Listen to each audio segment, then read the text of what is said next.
भाग्य का लिखा कभी नहीं मिटता। ये एक पंडित और यमदूत की कहानी है। दोस्तों, कहानी को ध्यानपूर्वक सुनिएगा, बहुत ही अच्छी कहानी है। जय श्री कृष्णा। दोस्तों, एक समय की बात है, किसी गांव में एक बहुत ही ज्ञानी पंडित रहता था। एक दिन वह अपने बचपन के मित्र से मिलने के लिए दूसरे गांव जा रहा था। वह मित्र बचपन से ही गूंगा व एक पैर से अपाहिज था। मित्र का गांव काफ़ी दूर था। रास्ते में और भी कई छोटे छोटे गांव पड़ते थे। पंडित अपने धुन में चला ही जा रहा था कि रास्ते में उसे एक और आदमी मिल गया। वह भी पंडित के साथ साथ चलने लगा। पंडित ने सोचा, चलो अच्छा ही हुआ, साथ साथ चलने से सफ़र जल्दी कट जाएगा। चलते चलते पंडित ने उस आदमी से उसका नाम पूछा तो उस आदमी ने अपना नाम महाकाल बताया। पंडित को यह नाम थोड़ा अजीब सा लगा, पर पंडित ने नाम के विषय में कुछ और पूछना उचित नहीं समझा। दोनों धीरे धीरे साथ में चल ही रहे थे। तभी रास्ते में एक गांव आया तो महाकाल ने पंडित से कहा, तुम आगे चलो, मुझे इस गांव में एक संदेशा देना है, मैं तुमसे आगे मिलता हूँ। पंडित ने कहा, ठीक है, और आगे की ओर चल दिया। तभी ही गांव में खबर फैली कि एक व्यक्ति को भैंसे ने मार दिया है। जैसे ही भैंसे ने उस व्यक्ति को मारा, ठीक थोड़ी ही देर में महाकाल आ गया। फिर चलते चलते दोनों एक दूसरे गांव के बाहर पहुंचते हैं, जहां पर एक छोटा सा मंदिर बना था। ठहरने की व्यवस्था भी अच्छी लग रही थी। पंडित के मित्र का भी गांव वहां से दूर था और रात्रि भी होने वाली थी। तो पंडित ने कहा, रात्रि होने वाली है, पूरा दिन चलते चलते थकान भी लग रही है और भूख भी लगी है, तो यहीं भोजन करके आराम कर लेते हैं, सुबह आराम से आगे का सफ़र करेंगे। महाकाल ने कहा, ठीक है, मुझे इस गांव में किसी को कुछ ज़रूरी सामान देना है, तुम खाना खा लो और आराम करो, मैं बाद में आके खा लूँगा। इतना कहकर वह चला गया। लेकिन उसके जाते ही कुछ ही देर में उस गांव में धुआं उठता दिखाई दिया और देखते ही देखते पूरे गांव में आग लग गई।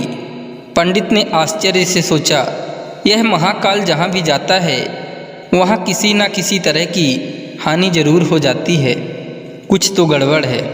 लेकिन पंडित ने रात्रि में महाकाल से इस बात का कोई जिक्र नहीं किया। सुबह दोनों ने फिर अपने गंतव्य की ओर चलना प्रारंभ कर दिया। कुछ ही दूर में फिर एक गांव आया तो महाकाल ने फिर पंडित से कहा, आप आगे चलते जाइए, मैं कुछ दूर में आपसे मिलता हूँ। मुझे इस गांव में भी कुछ ज़रूरी काम है, तो काम करके मैं आपसे कुछ आगे मिल लेता हूँ। यह कहकर महाकाल जाने लगा।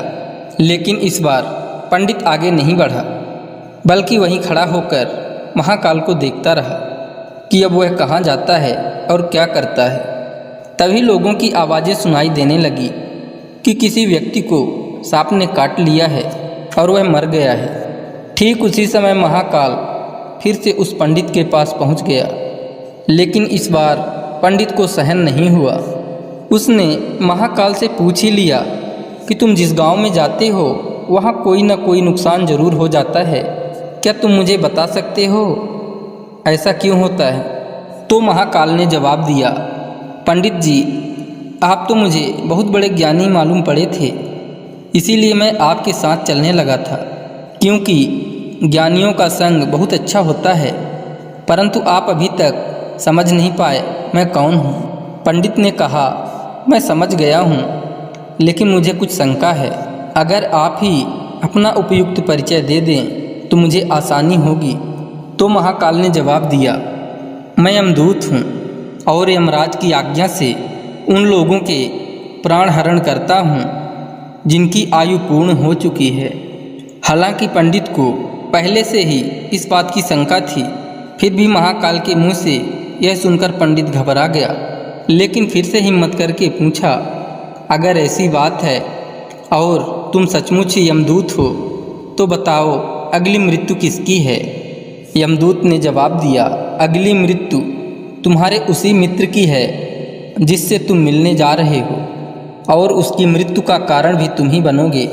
यह बात सुनकर पंडित सहम सा गया और सोच में पड़ गया कि वास्तव में यदि यह महाकाल यमदूत हुआ तो उसकी बात भी सही होगी और उसके कारण मेरे बचपन के सबसे घनिष्ठ मित्र की मृत्यु हो जाएगी। इसलिए अच्छा यही होगा कि मैं अपने मित्र से मिलने ही न जाऊं। कम से कम मैं तो उसकी मृत्यु का कारण नहीं बनूंगा।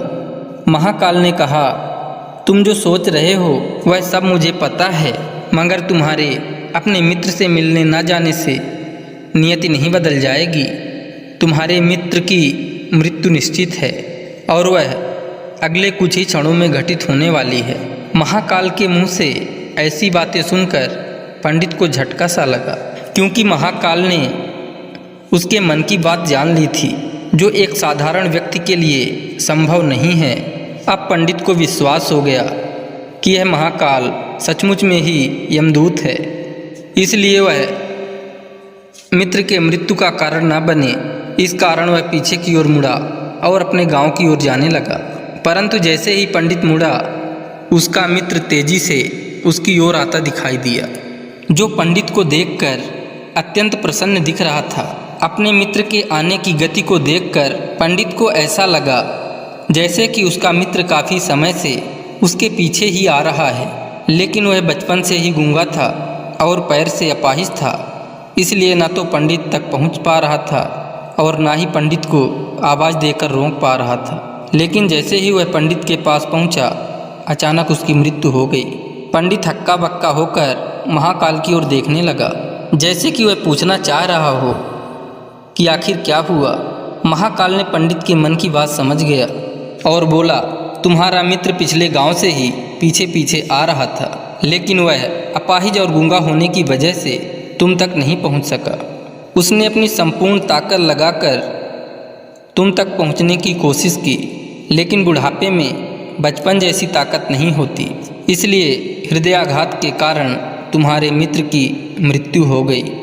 क्योंकि तुमसे मिलने के लिए वह अपनी सीमाओं को लांघते हुए तुमसे मिलने के लिए पीछे पीछे भाग रहा था, इसलिए अपने मित्र के मृत्यु का कारण तुम ही बने। अब पंडित को विश्वास हो चुका था कि सचमुच में महाकाल एक यमदूत है और उसका कार्य जीवों के प्राण हरना है। पंडित एक ज्ञानी व्यक्ति था, इसलिए यह भी जानता था कि मृत्यु पर किसी का बस नहीं चलता। सभी जीवों को एक न एक दिन तो मरना ही है। यही सोचकर उसने अपने आप को संभाल लिया, लेकिन अचानक पंडित के मन में स्वयं की मृत्यु के बारे में जानने की इच्छा हुई। इसलिए उसने महाकाल से कहा, जब मृत्यु मेरे मित्र की होनी थी तो तुम शुरू से ही मेरे साथ क्यों चल रहे थे? महाकाल ने जवाब दिया, मैं तो सभी के साथ चलता हूँ और हर क्षण चलता रहता हूँ, किंतु लोग पहचान नहीं पाते, क्योंकि लोगों के पास अपनी समस्याओं के अलावा किसी और व्यक्ति, वस्तु या घटना के संदर्भ में सोचने व उसे देखने समझने का समय ही नहीं होता। तो पंडित ने कहा, क्या तुम बता सकते हो मेरी मृत्यु कब और कैसे होगी? तो महाकाल ने कहा, हालांकि किसी सामान्य जीव को यह जानना उपयुक्त नहीं है, क्योंकि कोई भी जीव अपनी मृत्यु के बारे में जानकर दुखी ही होता है, लेकिन तुम ज्ञानी व्यक्ति प्रतीत होते हो और अपने मित्र की मृत्यु को जितनी आसानी से सहन कर लिया है, उसे देखकर लगता है तुम अपनी मृत्यु के बारे में जानकर भी दुखी नहीं होगे। तो तुम्हारी मृत्यु आज से ठीक 6 महीने बाद आज के ही दिन किसी दूसरे राज्य में फांसी लगने से होगी। और सबसे आश्चर्य की बात यह होगी कि तुम स्वयं खुशी से फांसी को स्वीकार कर लोगे। इतना कहकर महाकाल जाने लगा, क्योंकि महाकाल के पास पंडित के साथ चलते रहने का अब कोई कारण नहीं था। पंडित भी अपने मित्र की यथाशक्ति कर्मकांड करके अपने गांव चला गया, लेकिन कोई व्यक्ति कितना भी ज्ञानी क्यों न हो, अपनी मृत्यु की बात जानकर व्यथित तो होता ही है और मृत्यु से बचने के लिए कुछ न कुछ करता ही है। सो पंडित ने भी किया, क्योंकि पंडित विद्वान था, इसलिए उसकी ख्याति उसके राज्य के राजा तक थी। तो पंडित ने सोचा, राजा के पास तो कई ज्ञानी मंत्री होते हैं, तो मेरी मृत्यु से संबंधित समस्या का कोई न कोई हल निकाल ही लेंगे। तो पंडित यह सोचते हुए राज दरबार में पहुंच जाता है और राजा को सारा वृत्तांत सुनाया। राजा ने अपने मंत्रियों को बात बताई और उनसे सलाह मांगी। अंत में सभी ने विचार विमर्श करके कहा, अगर पंडित की बात सही है तो उसकी मृत्यु भी 6 महीने के बाद ही होगी, लेकिन मृत्यु तब होगी जब वह किसी दूसरे राज्य में जाएगा। यदि वह दूसरे राज्य में जाए ही ना तो मृत्यु भी नहीं होगी। मंत्रियों का यह सलाह राजा को भी उपयुक्त लगी। तो पंडित के रहने की व्यवस्था महल में कर दी गई और राजा के आदेश के बिना उस पंडित से किसी को भी मिलने नहीं दिया जाता था। लेकिन पंडित कहीं भी आ जा सकता था ताकि यह ना लगे कि वह राजा की कैद में है। परंतु पंडित डर के मारे स्वयं ही कहीं आता जाता नहीं था। धीरे धीरे पंडित की मृत्यु का समय नज़दीक आने लगा और वह भी दिन आ गया जब पंडित की मृत्यु होनी थी। तो जिस दिन पंडित की मृत्यु होने वाली थी तो पंडित डर के मारे उस दिन जल्दी ही सो गया ताकि जल्दी से वह रात बीत जाए और अगला दिन आ जाए तो मृत्यु टल सके। लेकिन पंडित को स्वयं नींद में चलने की बीमारी थी और इस बीमारी के बारे में वह स्वयं भी नहीं जानता था। अतः राजा या किसी वैद्य को इस बीमारी के बारे में बताने का तो प्रश्न ही नहीं उठता। पंडित अपनी मृत्यु को लेकर बहुत चिंतित था और नींद में चलने की बीमारी तभी आती है जब नींद ठीक तरह से न हो पा रही हो। तो उसी रात पंडित को नींद में चलने का दौरा पड़ा। वह उठा और महल से निकलकर अस्तबल में गया। पंडित राजा का खास मेहमान था, इसलिए किसी पहरेदार ने भी नहीं रोका और न ही किसी तरह की पूछताछ की। अस्तबल में पहुंचकर वह सबसे तेज चलने वाले घोड़े की पीठ में सवार होकर नींद में ही राज्य की सीमा के बाहर किसी दूसरे राज्य में चला गया। इतना ही नहीं, वह दूसरे राज्य के राजा के महल में पहुंच गया और उस महल के पहरेदार ने भी उसे नहीं रोका और ना ही कोई पूछताछ की। सभी लोग रात्रि की अंतिम प्रहर होने के कारण नींद में थे। वह पंडित सीधे राजा के शयन कक्ष में पहुंच गया। जहां राजा और रानी सो रहे थे वहीं पंडित भी जाकर लेट गया। सुबह हुई तो राजा ने पंडित को रानी के बगल में सोया हुआ देखा, जिससे राजा बहुत क्रोधित हुआ। पंडित को गिरफ्तार कर लिया गया। पंडित को तो कुछ समझ में ही नहीं आ रहा था कि आखिर दूसरे राज्य में और राजा के शयन कक्ष में कैसे पहुंच गया। लेकिन वहाँ ये सब सुनने वाला कौन था। राजा ने पंडित को दरबार में हाजिर करने को हुक्म दिया। कुछ समय बाद पंडित को दरबार में लाया गया। कुछ समय बाद राजा का दरबार लगा। यहाँ राजा ने पंडित को देखा और देखते ही इतना क्रोधित हुआ कि पंडित को फांसी पर चढ़ा देने का आदेश सुना दिया। फांसी की सज़ा सुनकर पंडित कांप गया। फिर भी कुछ हिम्मत कर राजा से कहा, महाराज, मैं नहीं जानता कि राजमहल में कैसे पहुंचा। मैं ये भी नहीं जानता हूं कि आपके शयन कक्ष में कैसे आया और आपके राज्य के किसी पहरेदार ने रोका क्यों नहीं। लेकिन मैं इतना जानता हूं कि आज मेरी मृत्यु होनी थी और होने भी जा रही है। राजा को यह बात थोड़ी अटपटी लगी।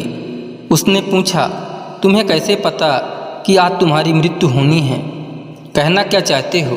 राजा के इस सवाल के जवाब में पंडित ने पिछले 6 महीने की कहानी बता दी और कहा, महाराज, मेरा क्या किसी भी सामान्य व्यक्ति में इतना साहस नहीं कि वह राजा के शयन कक्ष में राजा की उपस्थिति में रानी के पास सो जाए। राजा को पंडित की बात में थोड़ा सत्यता दिखाई दिया, परंतु उसने सोचा यह मृत्यु से बचने के लिए महाकाल और अपनी मृत्यु की भविष्यवाणी का बहाना बना रहा है। इसलिए राजा ने पंडित से कहा, यदि तुम्हारी बात सत्य है और आज तुम्हारी मृत्यु का दिन है, जैसा कि महाकाल ने तुमसे कहा था, तो तुम्हारी मृत्यु का कारण मैं नहीं बनूंगा। लेकिन अगर बात झूठी निकली तो निश्चित ही आज तुम्हारी मृत्यु का दिन होगा। क्योंकि पड़ोसी राज्य का राजा उसका मित्र था, उसने तुरंत सिपाहियों के हाथ दूसरे राज्य के राजा को पत्र भेजा और पंडित की बात के सत्यता का प्रमाण मांगा। शाम तक भेजे गए सैनिक लौटे और उन्होंने बताया कि महाराज, पंडित जो कह रहा है वो पूर्णतः सत्य है। दूसरे राज्य के राजा ने पंडित को रहने के लिए अपने ही महल में संपूर्ण व्यवस्था कर रखी थी और पिछले 6 महीने से पंडित राजा का मेहमान था। कल राजा अंतिम बार इसके शयन कक्ष में मिले थे और इसके बाद यह इस राज्य में कैसे पहुंच गया इसकी जानकारी किसी को भी नहीं है। इसलिए उस राज्य के राजा के अनुसार पंडित को फांसी की सज़ा देना उचित नहीं है। लेकिन राजा के लिए एक नई समस्या आ गई, क्योंकि उसने बिना कुछ जाने ही पंडित को फांसी की सज़ा सुना दी थी। इसलिए अगर पंडित को फांसी न दी जाए तो राजा के कथन का अपमान हो जाए, और अगर राजा के द्वारा दी गई सज़ा का मान रखा जाए तो पंडित की बिना वजह ही मृत्यु हो जाए। राजा ने अपने सभी मंत्रियों से इस बात की चर्चा की। सभी मंत्रियों ने सुझाव दिया कि महाराज पंडित को एक कच्चे सूत से फांसी लगवा दें। इससे आपके कथन का भी मान रह जाएगा और कच्चे सूत के धागे से पंडित को भी फांसी नहीं लगेगी और उसके प्राण बच जाएंगे। राजा को यह सुझाव अच्छा लगा। उसने ऐसा ही आदेश सुना दिया। पंडित के लिए कच्चे धागे के सूत का फांसी का फंदा बनाया गया और नियम के अनुसार पंडित को फांसी पर चढ़ाया जाने लगा। सभी लोग खुश थे कि न तो पंडित मरेगा और न ही राजा का वचन झूठा पड़ेगा। पंडित को भी विश्वास था कि सूत के धागे से तो उसकी मृत्यु हो ही नहीं सकती। इसलिए वह भी खुशी खुशी फांसी पर चढ़ने को तैयार था, जैसा कि महाकाल ने उससे कहा था। लेकिन जैसे ही पंडित को फांसी दी गई, सूत का धागा तो टूट गया, लेकिन टूटने से पहले उसने अपना काम कर दिया था। पंडित के गले की नस सूत के धागे से कट चुकी थी और पंडित जमीन पर पड़ा तड़प रहा था। हर धड़कन के साथ उसके गले से खून की फुहार निकल रही थी और देखते ही देखते पंडित का शरीर पूरी तरह से शांत हो गया। सभी लोग आश्चर्यचकित थे, पंडित को मरते देख रहे थे। किसी को विश्वास ही नहीं हो रहा था कि इस कमज़ोर से धागे से किसी की मृत्यु हो सकती है। लेकिन घटना घट चुकी थी। नियति ने अपना काम कर दिया था। जो होना होता है वो होकर ही रहता है। हम चाहे जितनी भी सावधानियां बरतें, जितना भी उपाय कर लें, लेकिन हर घटना और घटना का पूरा प्रणाली पहले से ही तय होता है, जिसे हम थोड़ा सा भी इधर उधर नहीं कर सकते। इसलिए ईश्वर ने हमें भविष्य जानने की क्षमता नहीं दी है, ताकि हम अपने जीवन को ज़्यादा बेहतर तरीके से जी सकें। और यही बात उस पंडित पर भी लागू होती है। यदि पंडित ने महाकाल से अपने मृत्यु के बारे में न पूछा होता तो 6 महीने राजा की कैद में रहकर डर डर के जीने की बजाय ज़्यादा बेहतर ज़िंदगी जीता। दोस्तों, अगर कहानी अच्छी लगी हो तो चैनल को ज़रूर सब्सक्राइब करें, वीडियो को लाइक करें, शेयर करें एवं कमेंट करें। जय श्री कृष्णा। राधे राधे।